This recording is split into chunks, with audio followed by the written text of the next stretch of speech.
എല്ലാവർക്കും നമസ്കാരം. ഇന്ന് നാരായണീയം ദശകം 11 അവസാനത്തെ, അതായത് 10ാമത്തെ ശ്ലോകത്തെക്കുറിച്ച് ചിന്തിക്കാം. ഹരേ നാരായണ. തതോ ജലേശാൽ സദൃശം ഭവന്തം നിശമ്യ ബഭ്രാമ ഗവേഷയം സ്ത്വാം ഭക്തൈകദൃശ്യ സകൃപാനിധേ ത്വം നിരുന്ധിരോഗാൻ മരുദാലയേശ. ഓം ശ്രീകൃഷ്ണാർപ്പണം. ശ്രീകൃഷ്ണായ നമോ നമഃ. സർവത്ര ഗോവിന്ദനാമ സങ്കീർത്തനം. ഗോവിന്ദ ഗോവിന്ദ. ഈ ശ്ലോകത്തോടുകൂടി 11ാം ദശകം സമാപിച്ചു. ഹിരണ്യാക്ഷൻ യുദ്ധത്തിന് ഓടി നടക്കുന്നതിനിടയിൽ വരുണപുരിയിൽ ചെന്ന് വരുണനെ പോരിന് വിളിക്കുക. അപ്പോൾ വരുണ ഭഗവാൻ ഒരു സൂത്രം പ്രയോഗിച്ചു. ഇദ്ദേഹത്തോട് യുദ്ധം ചെയ്തിട്ട് കാര്യമില്ല എന്ന് മനസ്സിലാക്കിയ വരുണ ഭഗവാൻ താനിപ്പോൾ യുദ്ധം വേണ്ടാന്ന് വെച്ചിരിക്കുകയാണ്. മാത്രമല്ല, താങ്കൾക്കൊത്ത എതിരാളി വിഷ്ണു ഭഗവാൻ മാത്രമാണ്. അതുകൊണ്ട് അങ്ങ് വിഷ്ണുവിനെ തേടിപ്പോയാലും എന്ന് പറഞ്ഞു കൊടുക്കുകയാണ്. ആ ഭാഗമാണ് ഈ ശ്ലോകത്തിൽ പറയുന്നത്. നമുക്ക് ഓരോ വാക്കുകളുടെയും അർത്ഥത്തെക്കുറിച്ച് ചിന്തിക്കാം. തതോ ജലേശാൽ സദൃശം ഭവന്തം.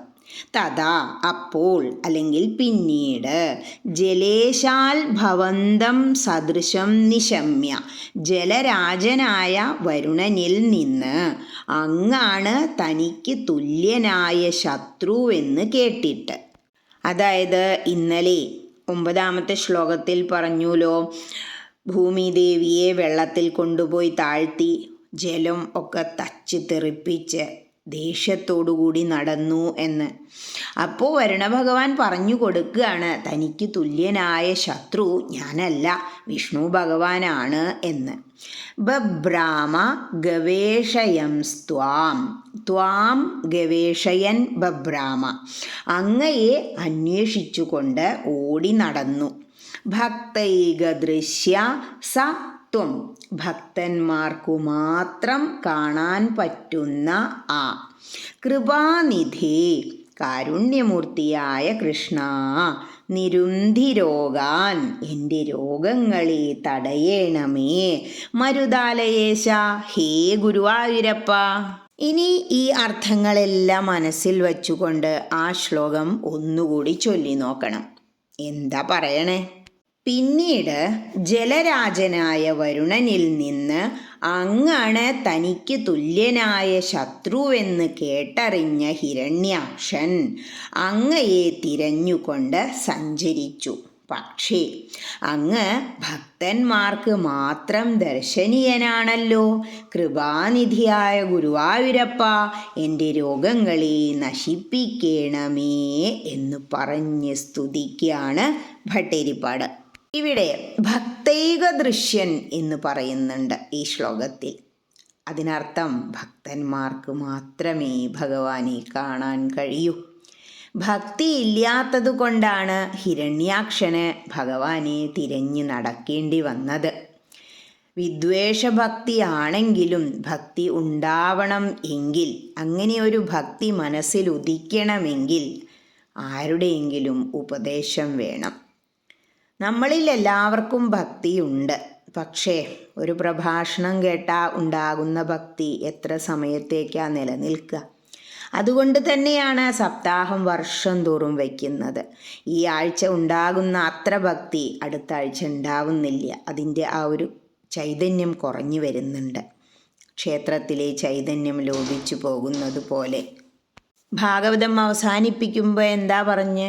ഹേ കൃഷ്ണ, എനിക്ക് ഇന്നുള്ളതിനേക്കാൾ ഭക്തി നാളെ ഉള്ളതിനേക്കാൾ ഭക്തി മറ്റന്നാൾ, ഈ ആഴ്ച ഉള്ളതിനേക്കാൾ ഭക്തി അടുത്ത ആഴ്ച, ഈ മാസം ഉള്ളതിനേക്കാൾ ഭക്തി അടുത്ത മാസം, ഈ വർഷം ഉള്ളതിനേക്കാൾ ഭക്തി അടുത്ത വർഷം ഉണ്ടാക്കി തരണമേ എന്നല്ലേ? അത് ഈ ഒരു പ്രശ്നം കൊണ്ടാണ്. ഇവിടെ തന്നെ ഇനി അടുത്ത ദശകത്തിൽ നാരദൻ്റെ വചനം കേൾക്കുമ്പോഴാണ് ഹിരണ്യാക്ഷന് വിദ്വേഷഭക്തി ഉണ്ടാകുന്നത്. ഭക്തി ഉണ്ടായിക്കഴിഞ്ഞാലോ ഹിരണ്യാക്ഷന് ഭഗവാനെ കാണാൻ കഴിയുകയും ചെയ്യും. ഇവിടെ എന്തിനാപ്പത് പറഞ്ഞ്? ഭട്ടേരിപ്പാട് പറയാ, ഹിരണ്യാക്ഷനെ പോലെ ഭയങ്കരന്മാരായ ചില രോഗങ്ങൾ തങ്ങൾക്ക് തക്ക എതിരാളികളെയും തേടി നടക്കുന്നുണ്ട്. അങ്ങനെയുള്ള സർവ്വരോഗങ്ങളിൽ നിന്നും ഞങ്ങളെ എല്ലാവരെയും രക്ഷിക്കണമേ. ഇവിടെ എന്താ പറയുന്നത്? എന്നെ ഇപ്പോൾ വാതരോഗം കടന്നു പിടിച്ചിരിക്കുകയാണ്. ഹിരണ്യാക്ഷനെ പോലെയുള്ള ഭയങ്കരനായ ഒരു രോഗം വാതരോഗം എൻ്റെ എതിരാളിയാണ് ഇപ്പോൾ. അതുകൊണ്ട് ഹേ മരുതാലയേശ, ഗുരുവായൂരപ്പ, അങ്ങ് കനിഞ്ഞ് ആ രോഗത്തിൽ നിന്ന് എന്നെ രക്ഷിക്കണമേ എന്ന് മനസ്സുരുകി പ്രാർത്ഥിച്ചുകൊണ്ട് ഈ 11ാമത്തെ ദശകവും ഗുരുവായൂരപ്പൻ്റെ കാൽപാദങ്ങളിൽ അങ്ങോട്ട് സമർപ്പിക്കുകയാണ് ഭട്ടേരിപ്പാട്. പലരും നാരായണീയത്തെ ആശ്രയിക്കുന്നത് അവരുടെ രോഗങ്ങളെ മാറാനാണ്. എല്ലാവരുടെയും രോഗങ്ങളെ ഭഗവാൻ അകറ്റി നിർത്തട്ടെ എന്ന് പ്രാർത്ഥിച്ചുകൊണ്ട് നിർത്തട്ടെ. ഹരേ കൃഷ്ണ.